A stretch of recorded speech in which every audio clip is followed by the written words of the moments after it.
Hi, and welcome back to Janice Converses. Thank you for clicking on. If it's your first time here, then welcome.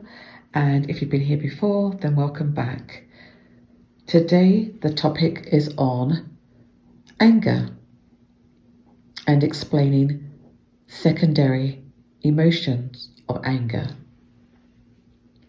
So, in the world of psychology, anger is considered a secondary emotion. A secondary emotion is an emotion that is fueled by other emotions. What this means is that when a person is feeling angry, they are also feeling other emotions that are causing them to feel angry. Typically, someone who feels anger when they are hurt in some way, especially when feeling emotional pain. It is easier to express anger than it is to express hurt. Hurt can feel vulnerable, and when a person is hurt, they feel as though they need to protect themselves. A person who is angry may also feel frustrated or under attack because hurt can feel so vulnerable. Masking feelings of sadness, grief, or hurt with anger can be easier than experiencing the deeper or primary emotion. Anger is a complicated emotion. It is an emotion that has a profound effect on a person and the people around that person. Anger causes us to act in ways we may not be proud of and can cause us to make mistakes in our lives that we may regret.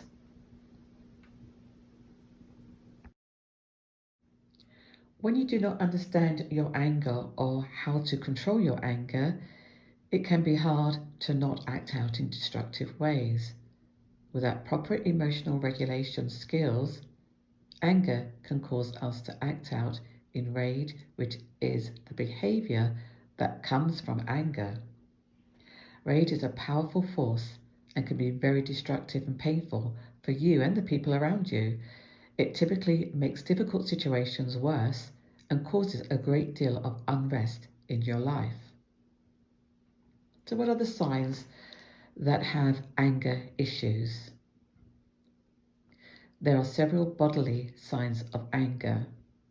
These include grinding of the teeth, clenching of the fists, headache or stomach ache, an increased heart rate, feeling hot or dizzy, redness of the face, having sweaty palms, or clenching of the fists, or generally tensing of your body.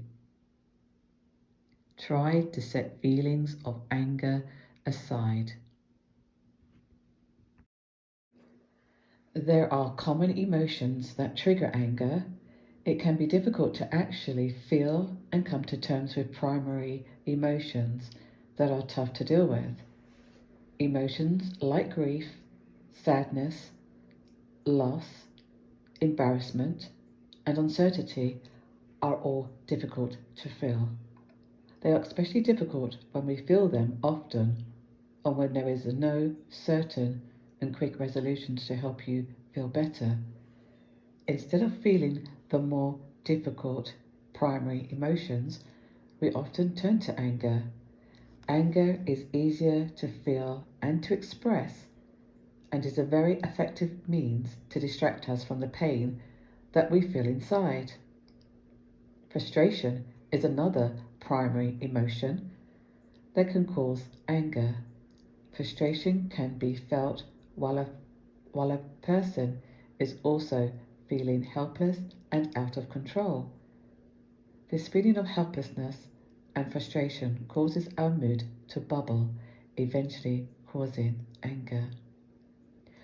Once again, it can be so overwhelming that it masks the underlying issue of frustration and helplessness.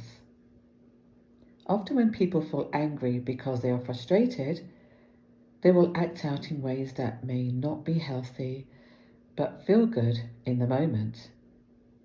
They may attempt to regain control or may lash out at others in effort to ease the frustration.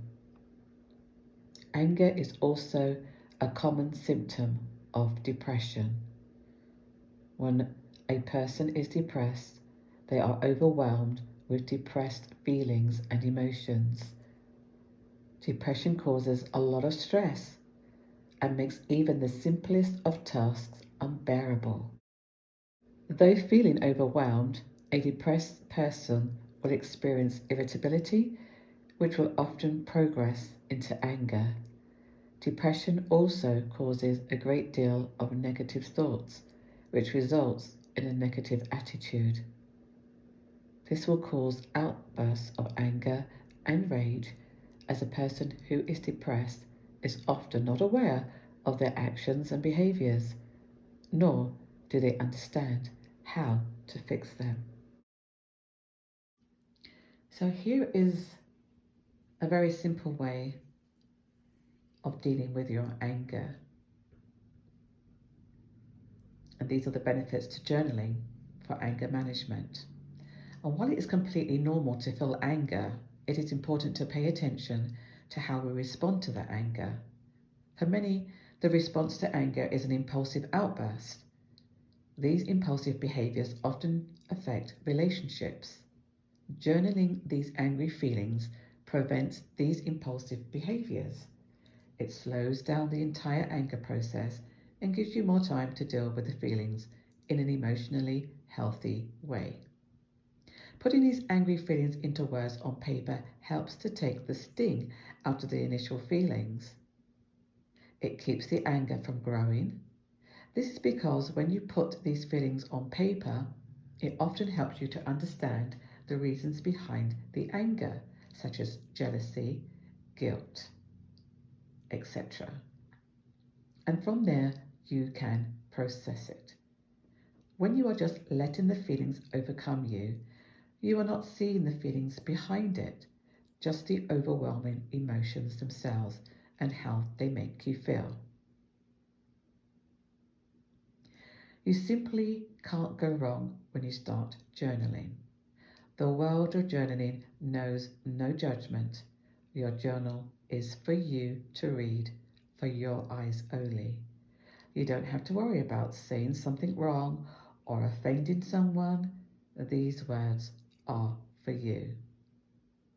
It doesn't matter what the source of your anger is or how long you have been dealing with it. Journaling about it is one of the best ways to process and deal with the emotions involved. Your journal is your safe space. You can write it out, get it out, and process your next steps, all without ever approaching anyone else about it. I'm sure you already know this, but confronting others with your anger before you have time to process it often is a bad idea. Journaling helps you to prevent this from happening. I hope you have found this information useful. Leave comments below, and I'll see you in my next video. Until then, God bless.